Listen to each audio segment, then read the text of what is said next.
Channel کو یہاں سے سبسکرائب کریں اور یہ بیل آئیکن پر بھی کلک کر دیں تاکہ ہر آنے والی ویڈیو سب سے پہلے آپ کو مل سکے۔ یہ میرا نیا چینل ہے خوابوں کی تعبیر راشد عطاری، اس کو بھی سبسکرائب کریں۔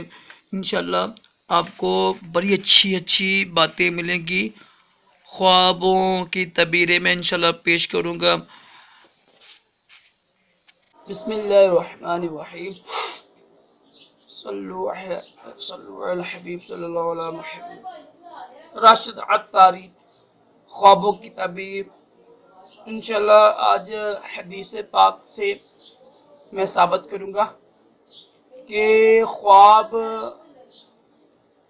بیان کرنے کی ممانعت، مطلب کہ خواب ہر کسی کو نہ بیان کریں۔ حدیث پاک میں کہ خواب جب تک خواب بیان نہیں کیا جاتا وہ پرندے کے پاؤں میں معلق رہتا ہے۔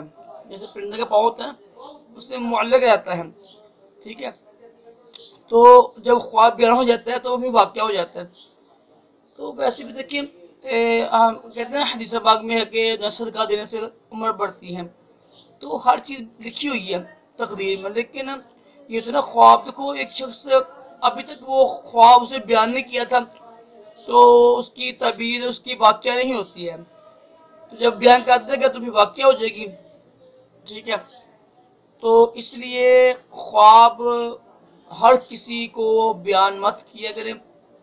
یہ جو لکھے نا حدیث پر ممانعت لکھی ہوئی ہے، ممانعت ہے، یہ برے خواب کی ممانعت ہے نا، کہ برا خواب بیان کرنا منع فرمایا گیا ہے حدیث پاک میں، کیونکہ جب تک وہ